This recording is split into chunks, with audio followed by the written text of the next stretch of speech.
आज हम देखने वाले एक्सक्रीशन क्लास 10 में लाइफ प्रोसेस में एक टॉपिक है, हम उसको पढ़ने वाले एक्सक्रीशन। एक्सक्रीशन होता क्या है? The process of expelling out the nitrogenous waste such as ammonia, urine.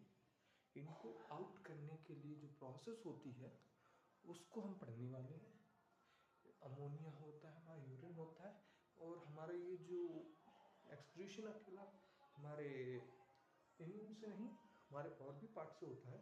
जैसे कि हमारे स्किन हो गया, ठीक है ना, हमारा मेनली तो यहीं से होता है, लेकिन और भी पार्ट से होता है। हमारे स्वेट होता है, स्वेट के अंदर में भी थोड़ा सा मतलब एक्सक्रीशन होता है। जो हमें पसीना निकलता है उसमें भी कुछ अमाउंट ऑफ एक्सक्रीशन होता है, लेकिन मेनली हमें यही पढ़ना है। तो इसको हम देखते हैं, ये हमारा एक्सक्रीटरी सिस्टम है, जिसमें हमें लेफ्ट राइट किडनी से ये बी शेप की दिख रही है, इनको हम बोलते हैं किडनीज। फिर ये किडनी से कोई एक ट्यूब दिख रही होगी आपको जो निकल रही है, और एक कुछ बैलून जैसे स्ट्रक्चर में ये ज्वाइंट हो गई है, और इधर एक नैरो सी एंडिंग दिख रही होगी। इसके बारे में पढ़ना है। ये हमारे किडनी हो गई, ये हमारी ये ट्यूब से निकल रही है, इसे हम बोलते हैं यूरेट्रस। और ये अंदर को साइड में आपको दिख रहा होगा बैलून सेट लाइक स्ट्रक्चर, इसको हम बोलते हैं यूरिनरी ब्लैडर। और ये होगा हमारा यूट्रस, और ये हमारा लास्ट जो एंडिंग सा पॉइंट कुछ इस तरीके से दिख रहा होगा, वह है हमारा यूरेथ्रा, ठीक है। अब इन्हीं को हम, अगर हम इसी किडनी को अंदर से झांके कि किडनी असली में दिख कैसी रही है, तो इस तरीके से ये किडनी होती है। देखिए, ये ट्यूब है, इसको हम बोलते हैं यूरेटर।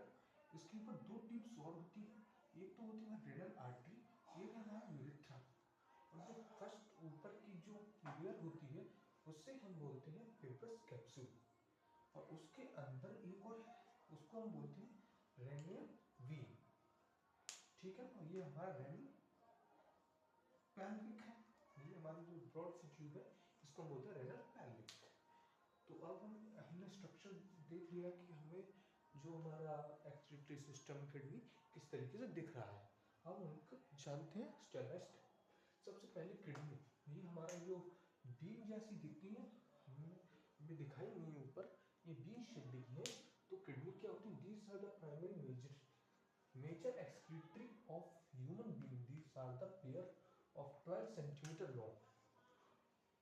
ये हमारे मेजर ऑर्गन है जो एक्सक्रीशन में टेक पार्ट करती है। और इनके मेजरमेंट की बात करें तो इसकी जो लेंथ होती है वो कितनी है, यहाँ पर मैंने लिख रखा है, ये 10 से 12 सेंटीमीटर लॉन्ग होती है।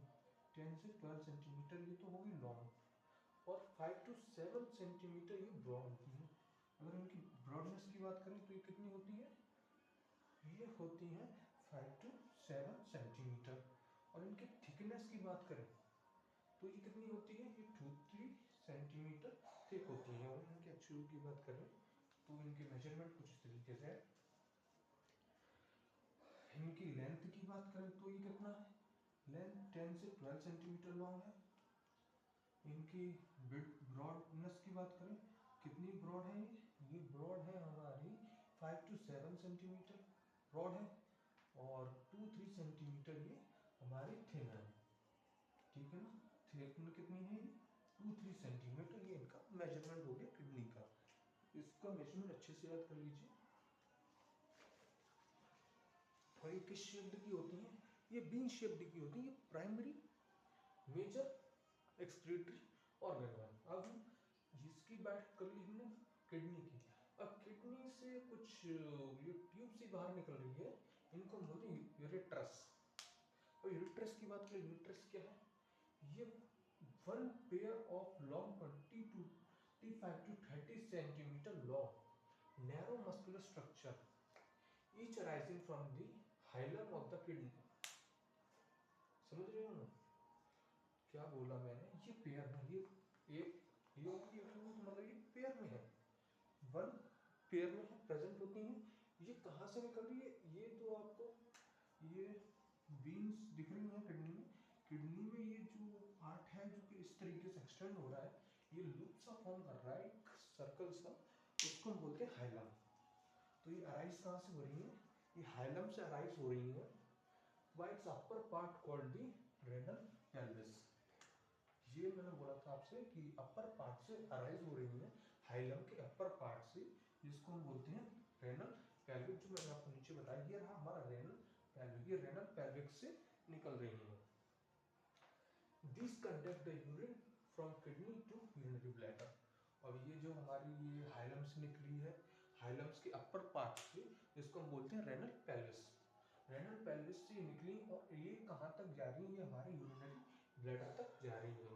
और ये कंडक्ट किया करती हैं। इनमें क्या होता है, अगर ये कुछ मतलब यहाँ से एक्सक्रीशन करती हैं, इनका फंक्शनिंग मेन एक्सक्रीटरी ऑर्गन है, तो यहाँ से किडनी से फिल्टर होके जब यूरिन जाती है तो इसी ट्यूब के होते हुए हमारी यूरिनरी ब्लैडर में पहुँचती है। अब हमने किडनी देखा, यूरेट्रस भी देखा, अब हम देखते हैं यूरिनरी ब्लैडर। अब यूरिनरी ब्लैडर क्या है? It is a large thin walled distance side pear shaped sac present pelvis region of the abdominal cavity। ये लार्ज है, देखिए कुछ दिख रहा, सैक लाइक स्ट्रक्चर दिख रहा है, ये कुछ ऐसा सैक लाइक स्ट्रक्चर है फॉर्म में। ये सैक लाइक स्ट्रक्चर है, पियर शेप्ड का है। किस शेप्ड का है? पियर शेप्ड का है। कहाँ पर प्रेजेंट है? ये pelvis region of the abdominal cavity के पेल्विस रीजन में ये प्रेजेंट है। ये हमारी एब्डोमिनल कैविटी, एब्डोमिनल कैविटी की पेल्विस रीजन में ये प्रेजेंट होती है। और ये इसमें हमारा लास्ट आता है इसमें यूरेथ्रा।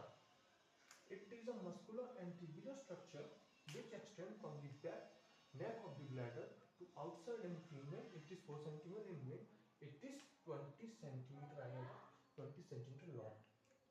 मस्कुलर ऑर्गन है, ये मसल से बना हुआ है, तो ये मस्कुलर है। ट्यूबुलर, ट्यूब जैसे कौन हो रहा है, तो ट्यूबुलर है। जो कहाँ से extend, neck of the bladder, ये हमारे ब्लैडर की नेक से राइज हो रहा है, एक्सटेंड हो रहा है, निकल रहा है टू आउटसाइड। आउटसाइड बाहर जा रहा है ना, ये बाहर आ गया, ये रहा यूरेथ्रा। हमें यूरिनरी ब्लैडर में हमें दिखना यूरेथ्रा।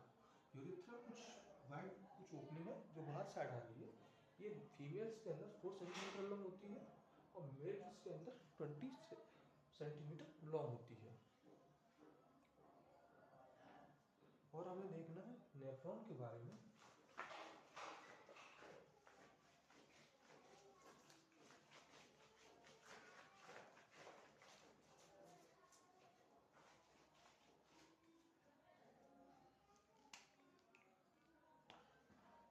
तो हमें अब पढ़ना है नेफ्रॉन के बारे में। नेफ्रॉन क्या होता है हमें वो भी देखना है। नेफ्रॉन्स के बारे में बात करें तो नेफ्रॉन होता क्या है? नेफ्रॉन स्ट्रक्चर और फंक्शनल यूनिट है किडनी का, ठीक है ना। अगर हम इनके इनके स्ट्रक्चर की बात करें तो ये हमारे रेनल, इसके हम देख लेते हैं, हम इसके फंक्शन को देख लेते हैं। कुछ ज़्यादा बड़ा हो जाएगा तो इस वीडियो को नहीं कर सकते, तो हम थोड़ा सा ही देख लेंगे नेफ्रॉन के बारे में। नेफ्रॉन एक स्ट्रक्चर फंक्शनल यूनिट है किडनी का।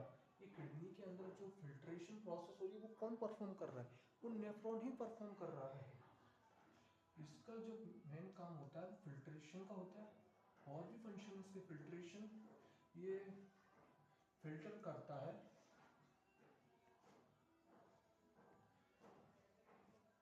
फिल्टर करता है ब्लड को ग्लोमेरुलस में,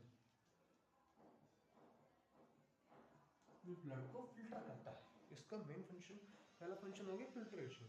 अब हम दूसरे फंक्शन की बात करें, रीअब्जॉर्प्शन। ये हमारे नेफ्रॉन का है रीअब्जॉर्प्शन। रीअब्जॉर्प्शन ये कैसे करता है देख लेते हैं। कुछ एसेंशियल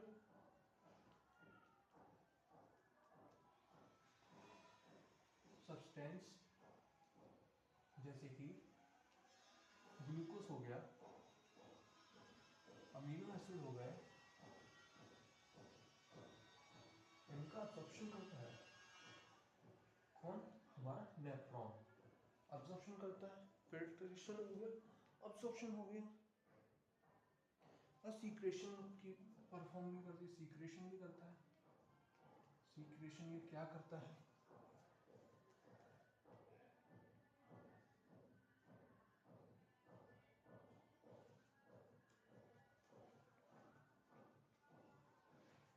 एक्सेसिव आयंस को ये जो एक्सेसिव अमाउंट में, जो आपको लगता है अगर हमारे पास कुछ एक्स्ट्रा होता है,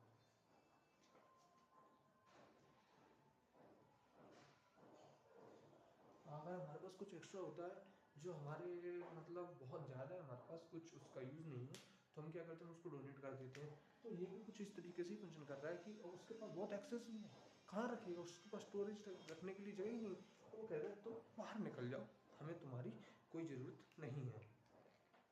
अब ये हो गया इसका ये एक्सक्रीशन, द फाइनल